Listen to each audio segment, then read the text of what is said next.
کہ حضرت عمر کے بیٹے ہیں عبداللہ، اور ان کا اور حضرت امام حسین کا بچپن میں کچھ جھگڑا ہو گیا، چھوٹی عمر تھی، امام حسین کی بھی عمر چھوٹی تھی، عبداللہ کی عمر بھی چھوٹی تھی، دونوں تکرار کرتے رہے، کچھ نہ کچھ بات چیت ہوئی ہوگی، تو حضرت حسین نے حضرت عبداللہ کو غصے میں یوں کہا، تو کیا مجھ سے بحث کرتا ہے، تیرا باپ تو میرے نانا کا غلام تھا، خلیفہ وقت ہیں وہ، اور ان کو اس طرح سے کہا تیرا باپ آج جو خلیفہ ہے وہ میرے نانا کا غلام تھا۔ وہ حضرت عبداللہ کو یہ بات لگی، کہا میں یہ شکایت امیر المومنین سے کروں گا۔ وہ دوڑ کر کے آئے، خلیفہ وقت ہے جس کے سامنے کھڑے ہونے کے لیے اچھے اچھے کانپ جاتے تھے، بیٹے نے آ کر کے کہا حضرت عمر فاروق سے کہ ابا آج میری حسین سے تکرار ہوئی اور جھگڑے میں انہوں نے مجھے یوں تانا مارا کہ تیرا باپ میرے نانا کا غلام تھا۔ حضرت عمر اتر آئے کرسی سے اور کہا کیا حسین نے ایسا کہا؟ کہا بالکل ایسا ہی کہا۔ تو حضرت عبداللہ کہتے ہیں ابا کا جلال دیکھ کر کے میں سمجھ گیا کہ حسین کو سزا ملے گی، کہا جاؤ حسین کو بلا لاؤ، حسین کو بلا لاؤ، انہوں نے یہ کہا ہے میں سننا چاہتا ہوں۔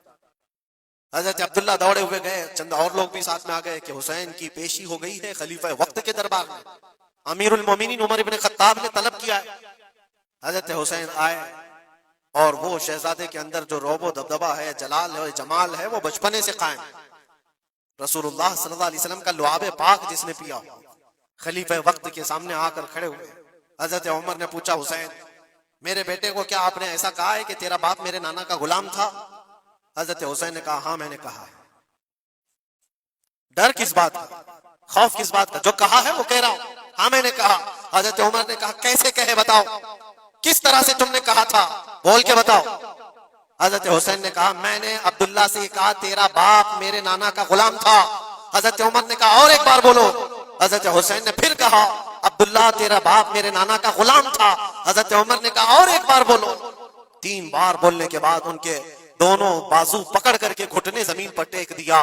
حضرت امیر المومنین کہتے ہیں میری بخشش کے لیے تمہارے جملے ہی کافی ہو گئے، آپ نے جو مجھے سند دی ہے اے حسین بس یہ جملہ کل قیامت کے دن بھی کہہ دینا، جب میرا حساب ہو رہا ہو تو اتنا کہہ دینا عبداللہ کا باپ عمر میرے نانا کا غلام تھا۔ اس لیے کہ رسول کریم صلی اللہ علیہ وسلم نے فرمایا ہے الحسن والحسین سیدہ شباب اہل الجنہ، حسن اور حسین جنتی جوانوں کے سردار ہیں، یہ جسے اجازت دے دیں وہ جنت میں چلا جائے گا، جسے یہ کہہ دیں وہ کہ یہ میرے نانا کا غلام ہے۔ مجھے بتاؤ میرے عزیزو، اس حسین اعظم کی بات میں کر رہا ہوں، وقت کا باروب خلیفہ امیر المومنین عمر ابن خطاب جن کے سامنے گھٹنے ٹیک کر کے بیٹھے اور کہے یہ جملہ دوبارہ کہو، ان کا مقام کیا ہو سکتا ہے؟ حد درجے کا ادب صحابہ اکرام کے اندر تھا۔ اور ایک مرتبہ ایسا بھی ہوا تھا حضرت عمر ممبر پر کھڑے تھے، حضرت امام حسین اپنے گھر سے دوڑتے ہوئے آئے، یہ وہ منظر تھا جب انہوں نے اپنے نانا کو ممبر پر خطبہ دیتے ہوئے سنا ہے۔ زمانہ انہوں نے آنکھیں کھولی ہیں حضور کی گود میں، بچپنا پایا ہے رسول اللہ کے گھر میں، اور دیکھا ہے سب سے پہلے خطبہ دیتے ہوئے تو اپنے نانا کو دیکھا تھا، لیکن جب رسول کریم صلی اللہ علیہ وسلم کی وفات ہو گئی تو پورا اندھیرا سا چھایا ہوا تھا۔ حضرت امام حسین ان کے متعلق ہے کہ ایک بار حضرت عمر ممبر پر کھڑے تھے، وہ دوڑتے ہوئے آئے مسجد میں، حضرت حسین کو ایسا لگا کہ رسول اللہ خطبہ دے رہے ہیں، وہ یادیں کہاں سے جاتی جو رسول اللہ کو خطبہ دیتے ہوئے دیکھا تھا۔ دوڑتے ہوئے آئے، دیکھا عمر فاروق خطبہ دے رہے ہیں، تو چیخ کر کے کہا کہ آپ میرے نانا کے ممبر سے اتر جاؤ، یہ میرے باپ کا ممبر ہے، اپنے باپ کے ممبر پر جاؤ، تمہارے باپ کے ممبر پر جاؤ۔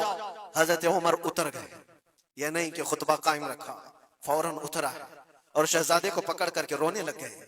سچ کہا ہے حسین، یہ ممبر تو تمہارے گھر کا ہی ہے، یہ ممبر تمہارے باپ کا ہے، تمہارے نانا کا ہے، اور انہوں نے یہ عزت بخشی ہے ہمیں کہ ہم اس ممبر پر کھڑے ہوتے ہیں، اگر آپ اجازت دیں تو میں خطبہ دوں ورنہ میں یہیں بیٹھا رہوں۔